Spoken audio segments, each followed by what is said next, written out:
On करने के लिए हो गया छोड़।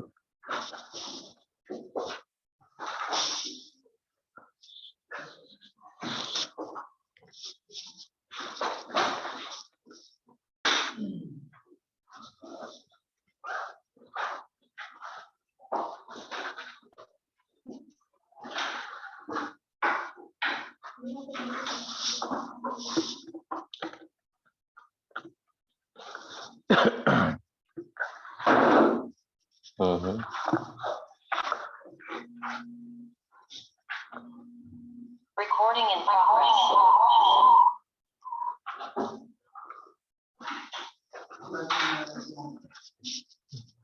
Good afternoon, everyone.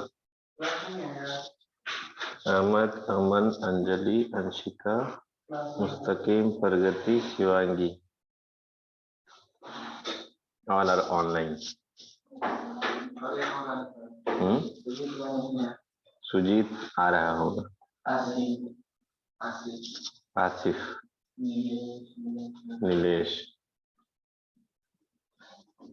सबको ठंडा लग गया। चलिए बच्चों, तो लास्ट क्लास में देख रहे थे हम लोग इक्विलिब्रियम के बारे में, है ना। Very good. इक्विलिब्रियम पे हम लोग थोड़ी देर में फिर लौटेंगे। उसके पहले आप हेडिंग दीजिएगा, law of conservation of energy. Law of conservation of energy, आ जाइए।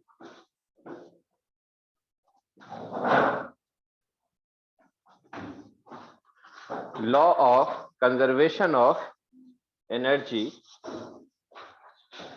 Law of conservation of energy, नीचे लिखिएगा, energy can neither be created, क्या बोलता है ये, energy can neither be created nor be destroyed.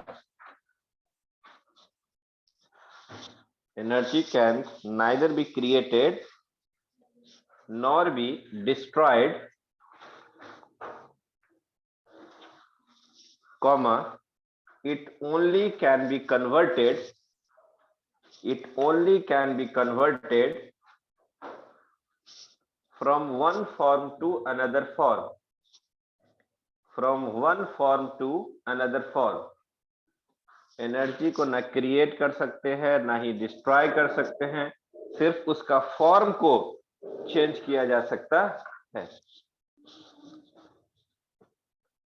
Energy can neither be created nor be destroyed, only it can be convert from one form to another.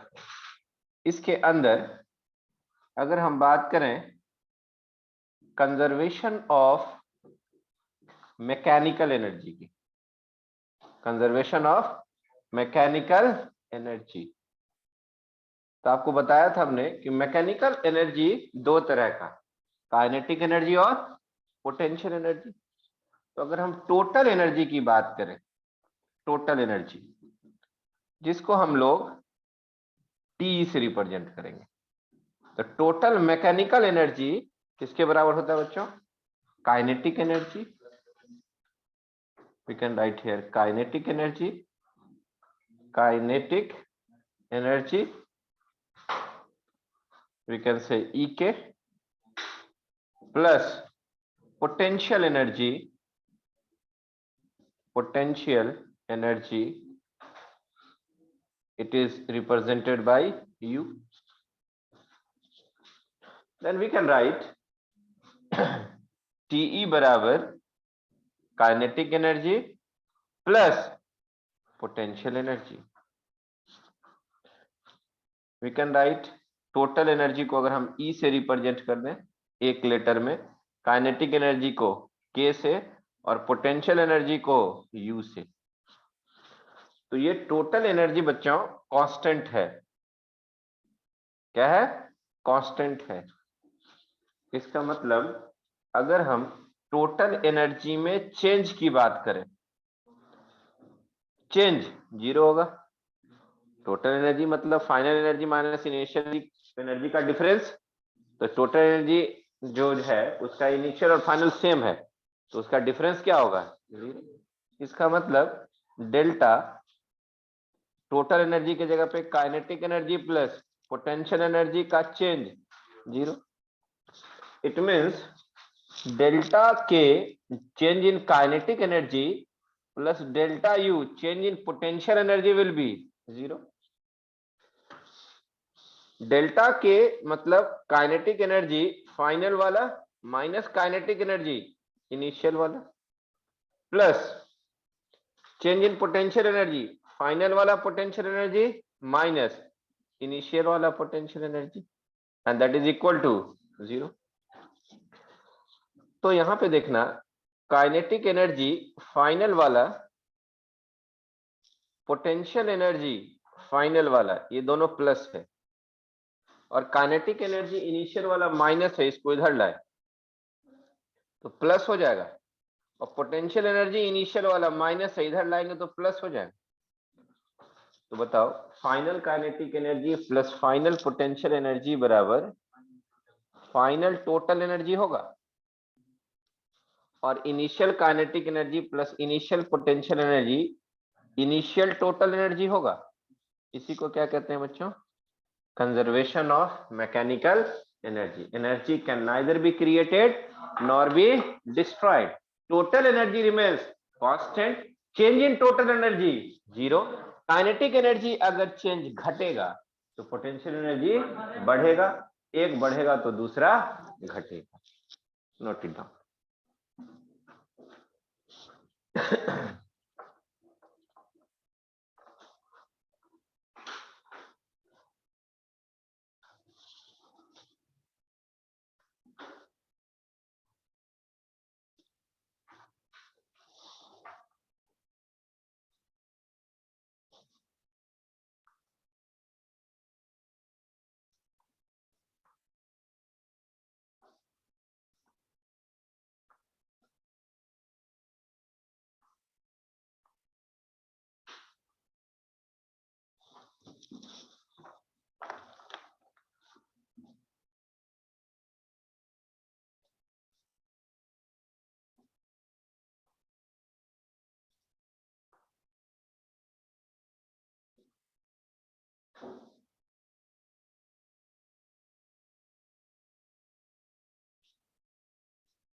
हो गया?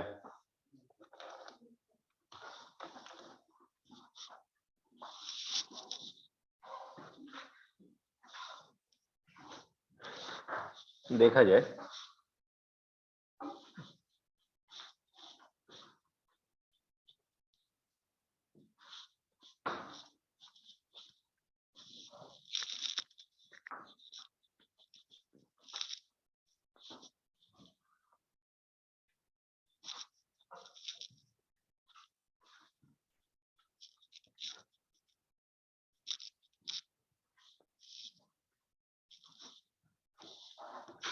अगर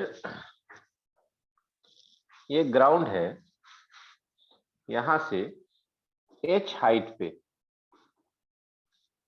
एक ball रखा हुआ है जिसको फॉल कराना है, इसका इनिशियल वेलोसिटी क्या है? 0। ठीक है। अगर 0 है तो यहाँ पे काइनेटिक एनर्जी कितना होगा बच्चों? इनिशियल 0 होगा, हाफ एम वी स्क्वायर। और पोटेंशियल एनर्जी कितना होगा? एम जी एच, ग्राउंड के रेफरेंस में। टोटल एनर्जी कितना होगा? Kinetic energy plus potential energy. Kinetic energy 0 और पोटेंशियल एनर्जी mgh। तो टोटल एनर्जी यहाँ पे किसके बराबर होगा? Potential energy. बोलिए यस और नो।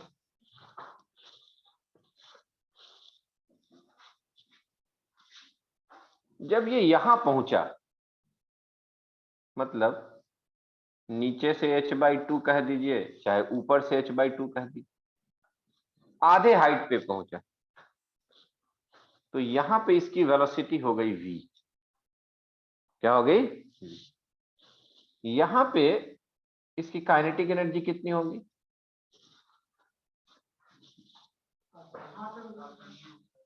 अभी कैलकुलेट करेंगे। That is half M V square. यहां पे पोटेंशियल एनर्जी कितना होगा बच्चों? mgh/2। और यहां पे टोटल एनर्जी कितना होगा? Kinetic energy plus potential energy की। और आपको पता है कंजर्वेशन ऑफ एनर्जी कहता है कि टोटल एनर्जी कांस्टेंट रहेगा। तो यहां टोटल एनर्जी किसके बराबर था? mgh। वहां का मेरे को काइनेटिक एनर्जी नहीं मालूम, पोटेंशियल एनर्जी मुझे पता है वहां का mgh/2। इसको उधर ले जाओ, mgh माइनस mgh/2 बराबर काइनेटिक एनर्जी। तो काइनेटिक एनर्जी बराबर कितना हो जाएगा बोलो? mgh/2 आएगा। और काइनेटिक एनर्जी बराबर क्या होता है? Half M V square. तो यहाँ पे तो काइनेटिक एनर्जी का वैल्यू कितना आ गया बच्चों बोलो? mgh/2। और mgh/2 तो टोटल जोड़िएगा तो mgh के बराबर आ जाएगा, टोटल mgh के बराबर आ जाएगा। यहां से 2 को 2 कैंसिल करेंगे, m को m कैंसिल करेंगे, v बराबर e स्क्वायर बराबर gh। तो v बराबर कितना आ जाएगा? √gh। अब आइए हम यहां पे आते हैं। जब यहां टकराएगा तो इसका वेलोसिटी चेंज हो जाएगा, और यहाँ का वेलोसिटी हो गया v डैश। तो यहाँ का काइनेटिक एनर्जी हो जाएगा इस पॉइंट का ई के हाफ एम वी डैश का स्क्वायर। पोटेंशियल एनर्जी कितना होगा यहाँ पे? यहाँ पे तो हाइट 0 हो गया, तो 0 हो जाएगा। टोटल एनर्जी की बात करें यहाँ, तो टोटल एनर्जी बराबर kinetic energy plus potential energy. Total energy तो mgh के ही बराबर है, काइनेटिक एनर्जी वहां का नहीं मालूम, you can write kinetic energy. और पोटेंशियल एनर्जी वहां का क्या हो गया? 0। तो यहाँ का काइनेटिक एनर्जी किसके बराबर हो गया? mgh, पोटेंशियल एनर्जी के। तो यहाँ का काइनेटिक एनर्जी किसके बराबर हो गया? mgh। यहाँ पे वेलोसिटी कितना होगा? तो हाफ एम वी डैश का स्क्वायर बराबर mgh। m से m काट देंगे, v डैश बराबर ये 2 इधर जाएगा 2gh, और स्क्वायर हटाएंगे तो ये रूट में हो जाएगा। थोड़ा सा सोचिए आप कि जब काइनेटिक एनर्जी का ये मिनिमम वैल्यू था, उस वक्त पोटेंशियल एनर्जी का मैक्सिमम वैल्यू था। और जब पोटेंशियल एनर्जी का मिनिमम वैल्यू आया तो उस वक्त काइनेटिक एनर्जी का मैक्सिमम वैल्यू होगा। और जब काइनेटिक पोटेंशियल एनर्जी 50% था तो काइनेटिक एनर्जी भी 50% था। इसका मतलब ये हो गया कि अगर कोई ऑब्जेक्ट को फॉल करा रहे हैं और पोटेंशियल एनर्जी 20% से घटा तो काइनेटिक एनर्जी 20% से बढ़ जाएगा। एक घटेगा तो दूसरा बढ़ेगा। तो कंजर्वेशन ऑफ एनर्जी से हम सॉल्व करके वेलोसिटी निकाल सकते हैं। Noting down.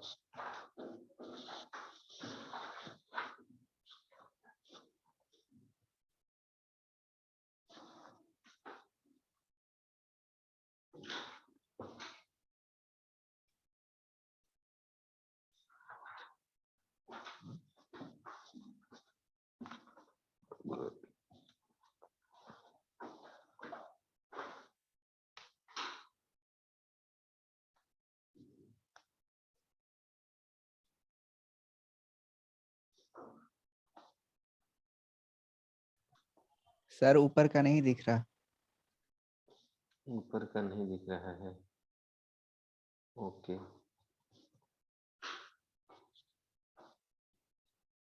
वहीं से लिखना शुरू किए हैं जहां से दिख रहा है, ठीक है। मेरे सामने भी कैमरा खुला हुआ है, फिर भी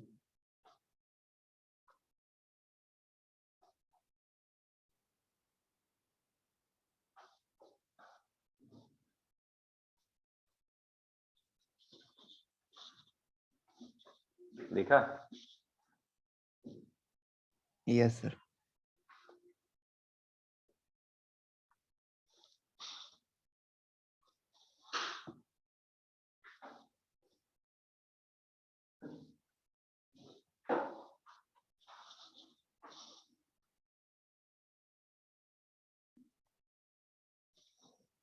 आज तो टेस्ट भी है बायो का।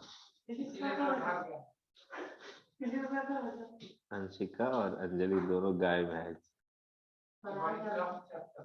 हाँ, टेस्ट था।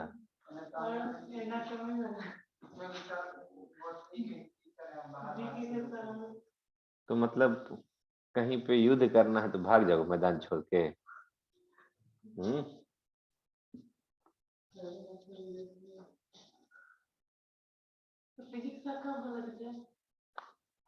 भाग के रहोगे तो कहाँ से होगे।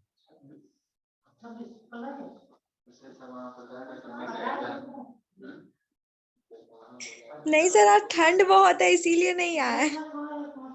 सब प्लानिंग समझ में आ गया मुझे। नहीं सर, सच में यही बात है। प्लान वे में तुम लोग बंक मारे हो। फिजिक्स पढ़ना था इसलिए नहीं आए, बायो से थोड़ी डरे हैं। अच्छा, सर ये भी रीजन है, और ठंड भी आज बहुत है सर। बहुत बढ़िया। कल इसलिए छुट्टी दे देंगे, आराम से तैयारी कीजिए। कल छुट्टी? सर कल क्यों छुट्टी देंगे? क्योंकि कल तो आज नहीं टेस्ट है आए ना हो सर। इसलिए कल छुट्टी रहेगा। आज नहीं आए हो इसलिए कल छुट्टी रहेगा। मिटा दो इसे। सर ये मजाक था। मजाक नहीं, सीरियस है हम। सॉरी सर, हम लोग कभी मिस नहीं करेंगे। ये sir sorry. Sir sorry. Discuss करेंगे क्लास के बाद। अच्छा,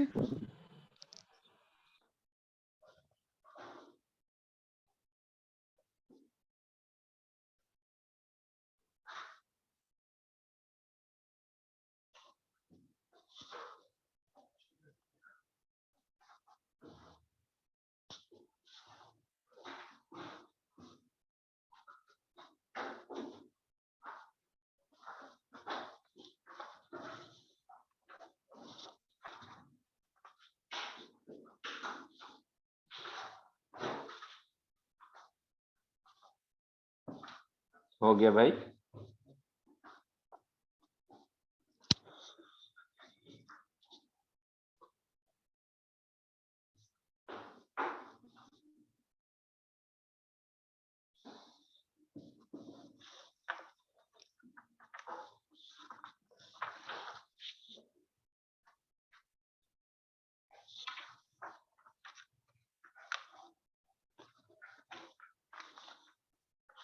हो गया, फोटो ले ली।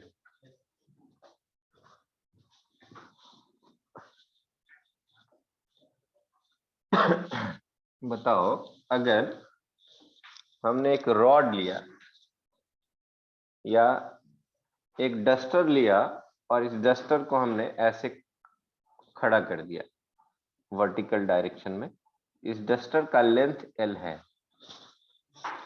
तो क्या मुझे बता सकते हैं कि इसका पोटेंशियल एनर्जी कितना होगा with respect to the surface? If this is the rod जिसका मास m है, तो पोटेंशियल एनर्जी सरफेस के रिस्पेक्ट में, पोटेंशियल एनर्जी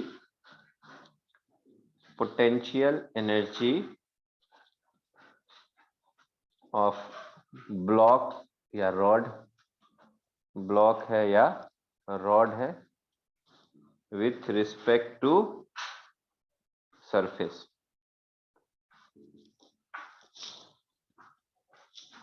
तो इसका होल मास कहां लेंगे हम लोग? सेंटर में। That is called center of mass, where whole mass of the object is suppose to be concentrated. इस सारे मास को एक पॉइंट मास बना दें तो वो कितने दूरी पे होगा, कितने हाइट पे? तो हो जाएगा L/2। तो बोलो पोटेंशियल एनर्जी का फॉर्मूला क्या हो जाएगा ग्राउंड के रिस्पेक्ट में? mgh, और यहाँ क्या लिखेंगे? mgh के जगह पे L/2।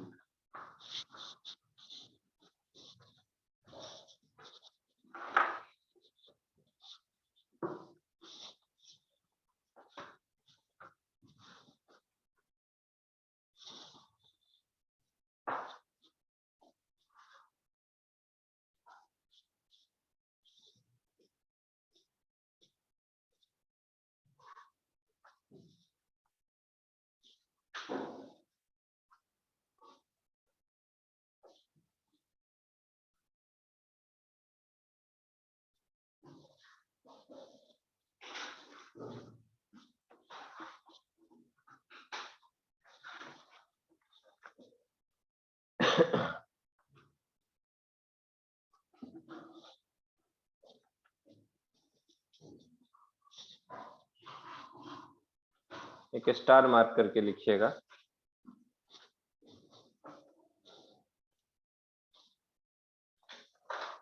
If there is no net work done by, if there is no work done by, if there is no net work done by any external force,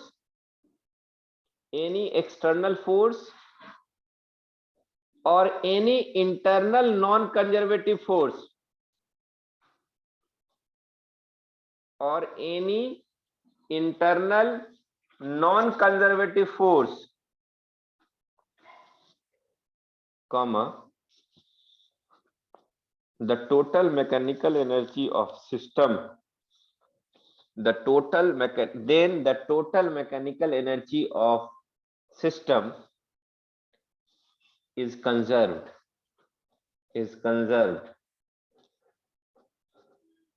ना ही कोई एक्सटर्नल फोर्स के द्वारा वर्क डन हो, ना ही कोई non conservative force like frictional force, इस सब के द्वारा वर्क डन अगर एक्सटर्नल फोर्स, ना ही कोई एक्सटर्नल फोर्स, और ना ही इंटरनल में कौन सा फ्रिक्शन के फोर्स, हाँ विस्कस वाला, फ्रिक्शनल वाला, इंटरनल फोर्स, इसके द्वारा अगर वर्क डन नहीं हो तो उसका टोटल एनर्जी कंजर्व रहेगा। दूसरा पॉइंट लिखिए, in a system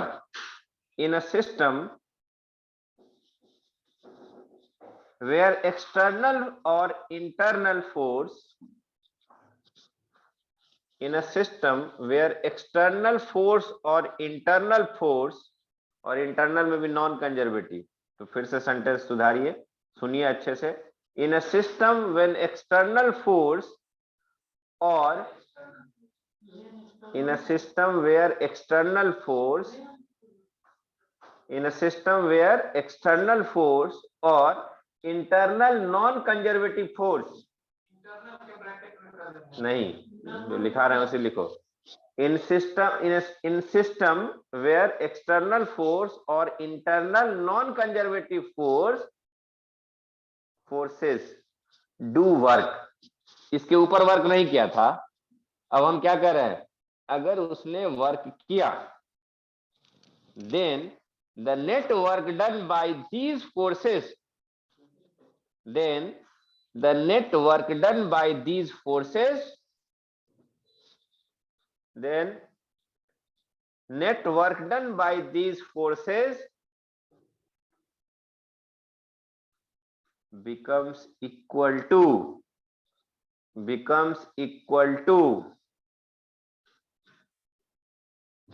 change in the mechanical energy of the system, change in the mechanical energy of the system, अगर कोई एक्सटर्नल फोर्स हुआ या इंटरनल नॉन कंजर्वेटिव फोर्स ने वर्क किया तो नेट वर्क डन किसके बराबर होगा? Net change in mechanical energy of the system, उस सिस्टम के मैकेनिकल एनर्जी के चेंज के बराबर होगा। फॉर एग्जाम्पल, अगर एक टेबल है और उस टेबल के ऊपर एक चेन है एल लेंथ का और उसका कुछ पोर्शन हैंग कर रहा है, टोटल लेंथ कितना है? ये चेन है और इस चेन का मास कैपिटल एम है, लेंथ कैपिटल एल है, और इसका कितना पोर्शन हैंग कर रहा है? L by N. ये हैंग कर रहा है, लटका हुआ है, हैंग्स। अगर बोला जाए कि इसको खींच के ऊपर लाना है, इसके लिए एक्सटर्नल फोर्स लगाना पड़ेगा खींच के लाने के लिए, तो यहां पे वर्क डन करना पड़ेगा एक्सटर्नल फोर्स के द्वारा। तो अभी आपने लिखा है कि अगर आपने एक्सटर्नल फोर्स लगा के वर्क किया तो जो वर्क डन होगा वह चेंज इन मैकेनिकल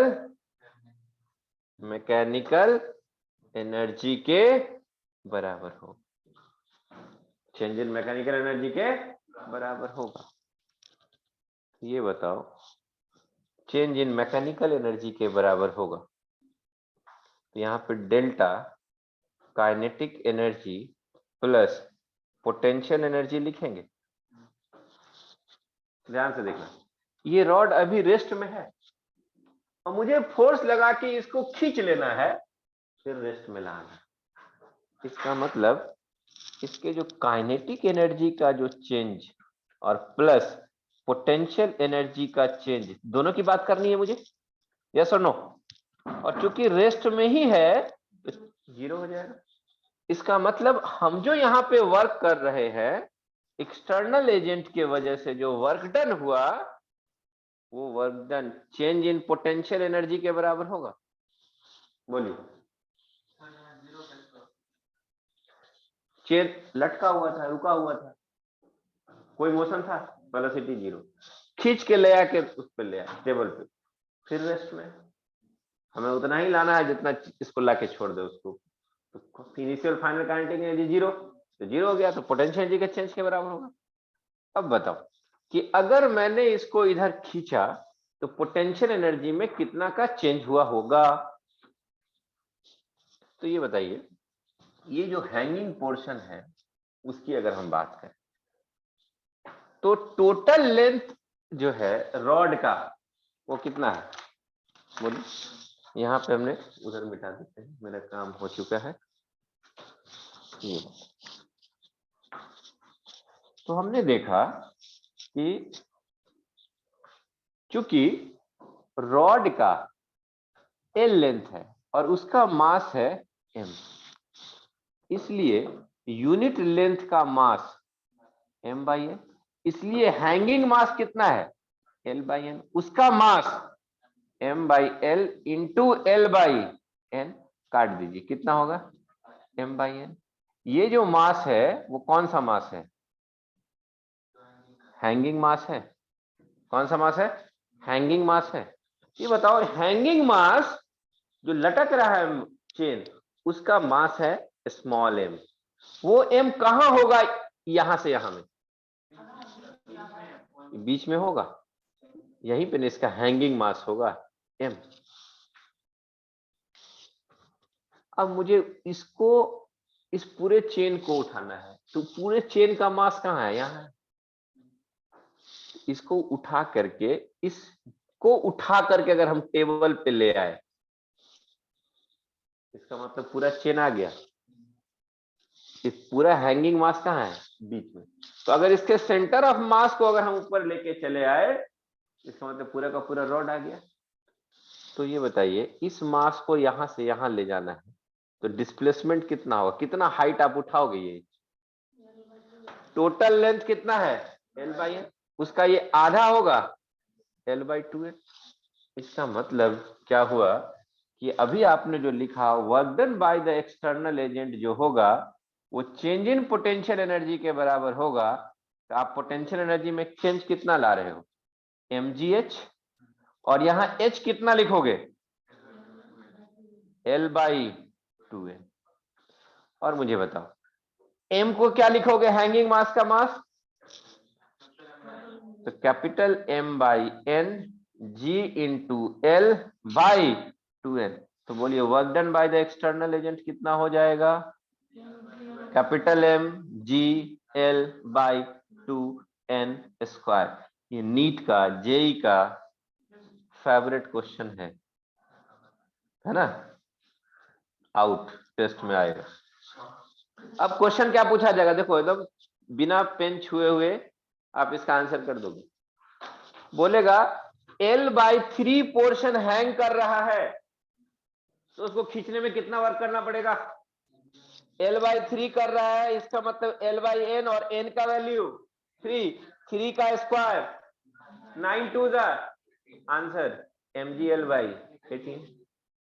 कोई कह दे कि L/5 पोर्शन हैंग कर रहा है, 5 25 दूनी 50 mg/50। L/4 पोर्शन हैंग कर रहा है, 4 चौका 16 दूनी 32। और अगला क्वेश्चन इसके लिखने के बाद देंगे, नोट इट डाउन।